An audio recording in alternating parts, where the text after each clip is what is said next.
So the seats are in the first gen. Let's show you how I did it.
I'll tell you what, this PrimeWeld multi-process welder can definitely lay it down.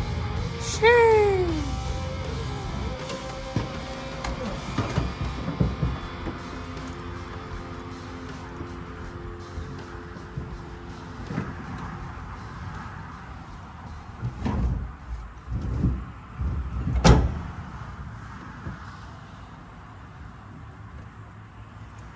Well, I think that'll do it for the driver's seat. Let's see.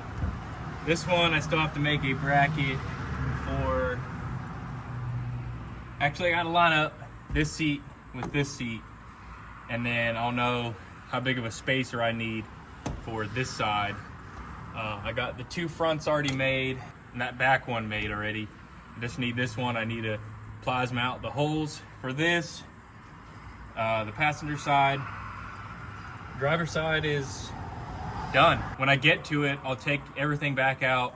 I'll redo the floor with another coat because it got scratched up while trying to put these seats in. I will clean up the brackets and we'll get them powder coated, and then we'll be able to put the seats back in. We'll probably do that next week because they're not doing any powder coating this weekend, so it'll have to be next week. But I'm gonna go ahead and finish up this side right here. Should be fairly easy. Plasma cut those holes and then build a spacer. I think I need like a 3/4 inch spacer, which we got some 3/4 inch plate. I'll try to cut it with the plasma cutter. It should cut this because that plasma cutter is rated up to 7/8. So we'll make a spacer out of this. We'll punch a hole, use that as a spacer, and then we should be all done with the interior swap. This is my PrimeWeld MTS 200. This is what I've been doing all the MIG welding with for these brackets. And let me tell you what, this thing drops some freaking dimes. That's hard to see. This thing drops some freaking dimes. And look at those plasma cuts. This is my newest toy right here, also from PrimeWeld. It is their cut 60 amp. So this is a 60 amp plasma cutter. You can run this on 110 or 220. Been running it on 220 back and forth with the PrimeWeld MTS 200. I have to cut a 3/4 inch spacer for the passenger side so it levels the seat out as much as I can. And we are gonna see if this 60 amp cutter can cut through this 3/4 inch. I think it will because it says it will cut up to 7/8. So we'll look here in the manual right here at 3/4 inch. I'm gonna have to bump my PSI up to 75, my amps to 60, and I should be able to cut through this. So what you're gonna do when you set this thing up, so you can see my PSI is actually a little bit higher than it should be on that bar stock. So you're gonna get your plasma torch. You're gonna come over here. So we need to set the PSI to 75. So we're gonna go ahead and set air. You can hear the air's coming out, and that's gonna give us an accurate reading of what the air is gonna be when it's coming out of this torch. So as you can see, it's actually set right for that bar stock, because when the air's coming out, it's 60 PSI, but we need to bump this up to 75 PSI. We'll take this, we'll go 70, 75 PSI, set it. And now we're set at 75 PSI, and we need to bump the amps up to 60. We'll scroll that and right to 60. So we'll see if we can cut through this 3/4 inch plate. What I like to do, take my square and actually clamp it to the workpiece with the ground clamp, and that way this square won't move, and I'll have a straight cut all the way down.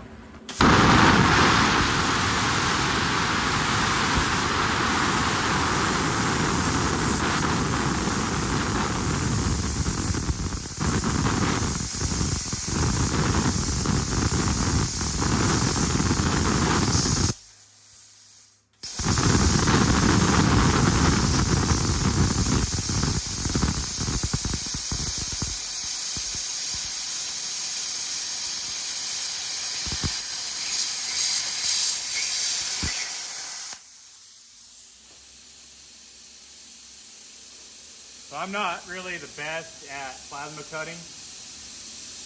Not sure what kind of technique I would need to use to be able to cut through something this thick, but it made it about 3/4 of the way through. It could be just user error, I'm not sure. I might need a little bit more PSI because it's acting like it's not reaching down quite as far, but this is some pretty thick stuff, and I think it did, all right for a 60 amp unit.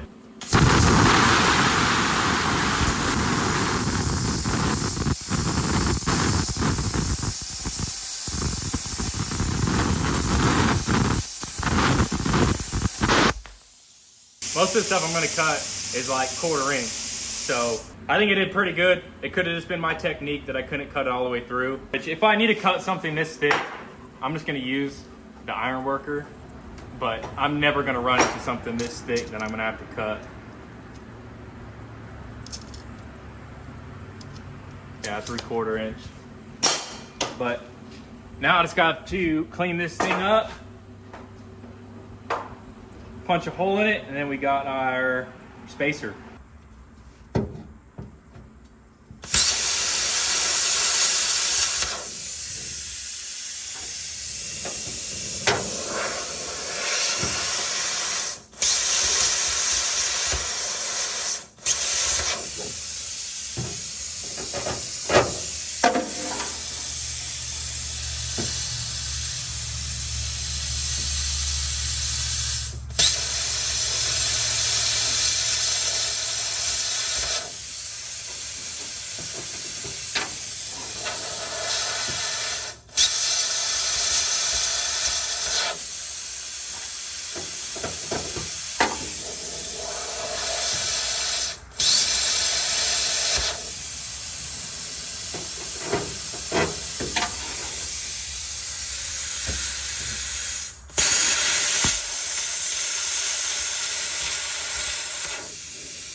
Holes are drilled. I guess not drilled, plasma cut.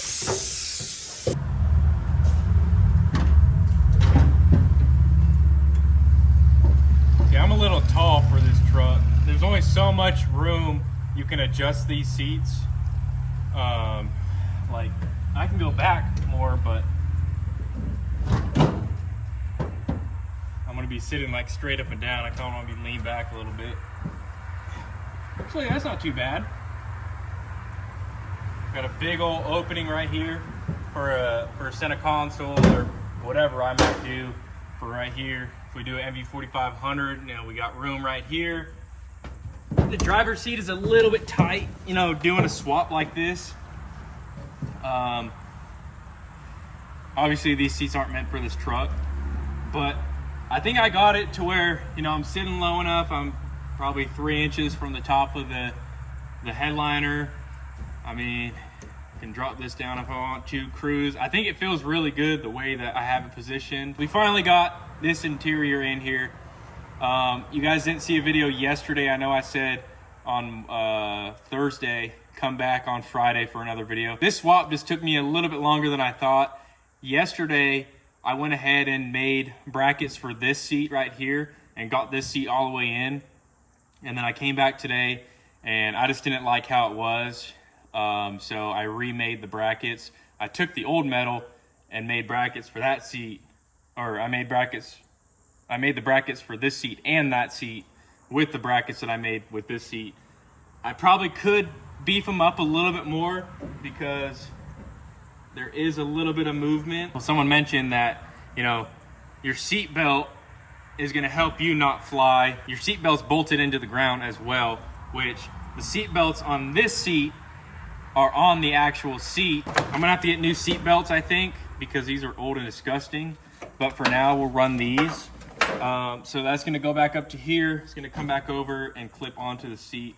So I don't know, in an accident, I got some pretty good sized washers on the underside of this. So hopefully in an accident, God forbid, these seats don't just straight rip out of the floorboard. But overall, it's a really good fit. I like it. Opens up a ton of room in here, not having, you know, a bench seat for the middle. And yeah, that is the swap. So I'm actually not totally completely done yet. Obviously we got to powder coat these and clean them up, but this is how I made the brackets to fit these seats, because these weren't completely flat, they're angled, so I'd have to do that and that to hook it to the ground. What would you call that? A 45, a 50-degree angle. Welded it on both sides. I actually double welded it. I put a bead in the middle and then I put a big cap over top of it on both sides, inside and outside, so hopefully that doesn't break. Did that over there as well. That's just straight bolted in with a spacer. And then this is what I have for this right here. I put some gussets to make it even stronger. And yeah, so basically it is the same on this side. I might remake this bracket because this one's, that's how that one came out. I wanted to reuse as much stuff as I could. And when this seat was in here, it was leaning this way towards the door. So I made this bracket, ended up being too short. So that's why I did that. Probably remake that one and make it just like that. But pretty much same thing, welded on both sides. That has a big spacer. I'm gonna clean that spacer up and actually like round it and make it so it's just not a block of 3/4 inch plate. And this, I made it too tall, so I had to cut and re-weld it. I'm gonna throw some gussets on here just like the other side so that it makes it a little bit stronger, because I did a pretty good job welding that, but who knows, it could break. I don't know. Put a fat cap on that one. But there is the swap.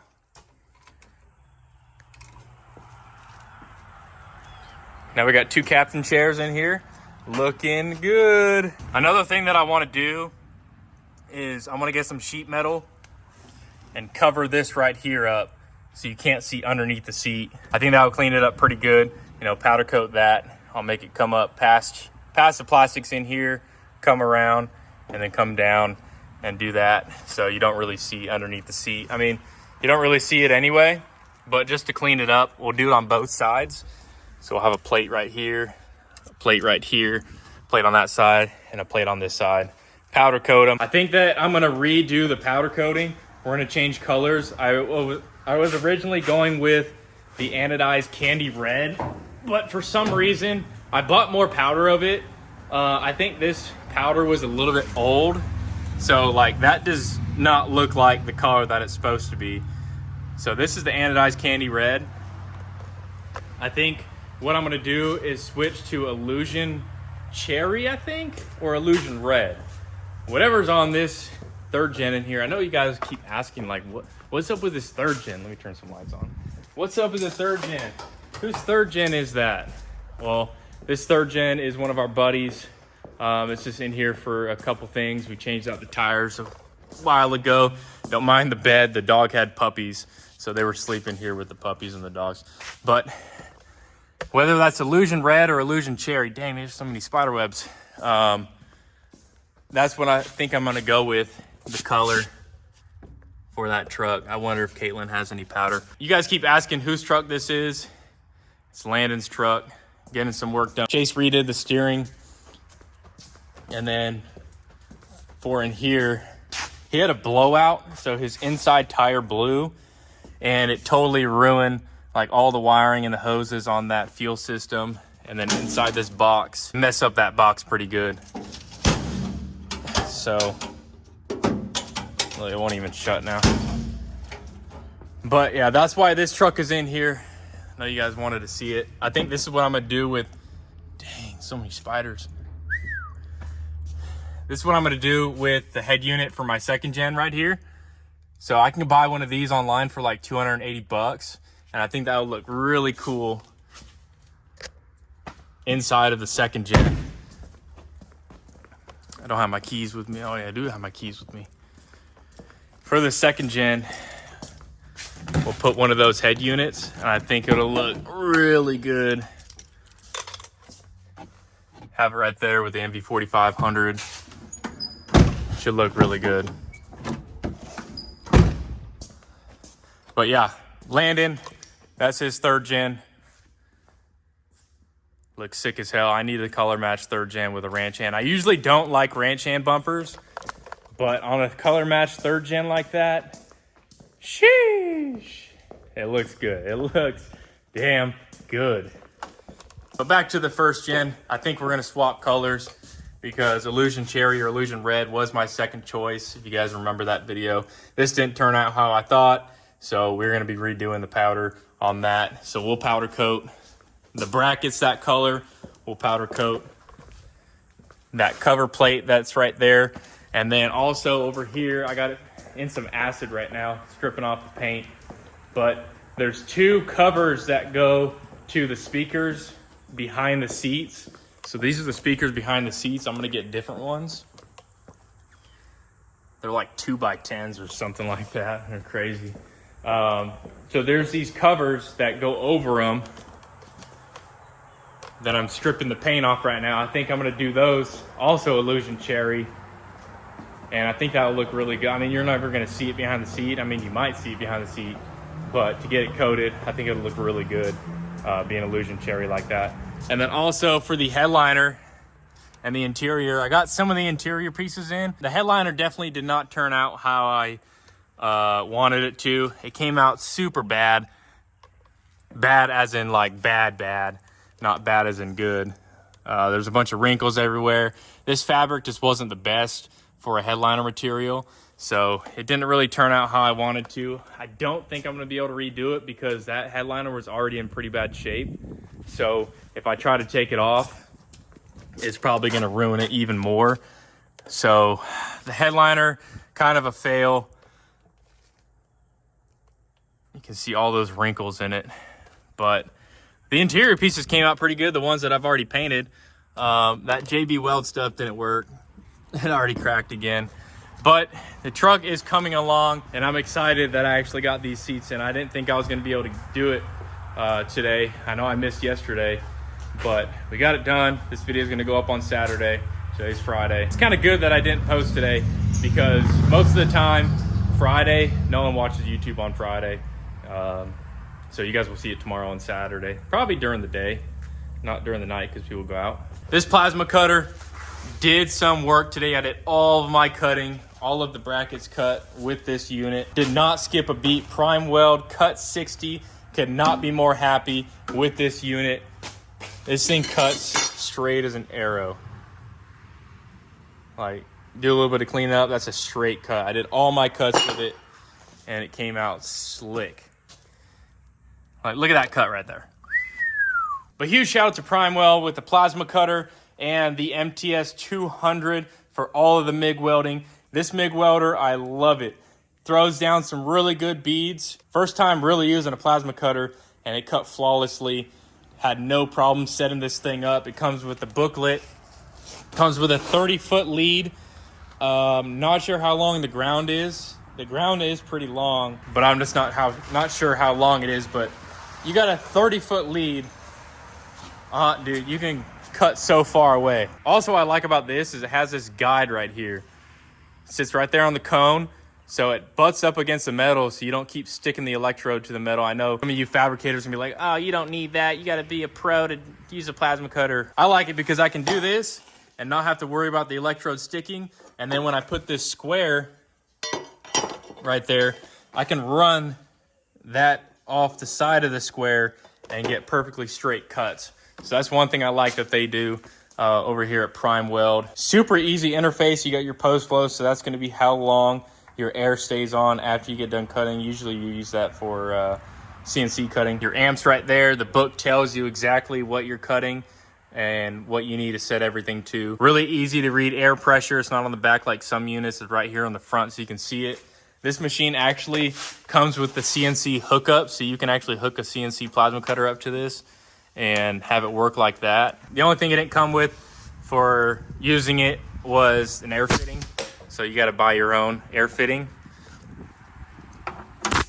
But overall, I am super impressed with this plasma cutter. So if you guys want to check out PrimeWeld, their plasma cutter, and their MIG welder that I use in all my videos, check the link in the description below. I'll have a link to their website where you can check out all the welders they have: MIG welders, TIG welders, stick welders, multi-process welders like I have, plasma cutters. So go hit the link in the description below to check out PrimeWeld and all their products that they have to offer. But that's going to be it for the video, guys. Thank you for watching. Stay tuned for more videos. I am super excited that we got the seats in this dang first gen. It wasn't too hard, but it did take me about 2 days, probably 3 hours yesterday, and then whatever time it is now. It probably took me another 3 hours to do it today, so 6 hours total. But it was my first time trying to come up with something to mount some seats in. But I think it came out really good.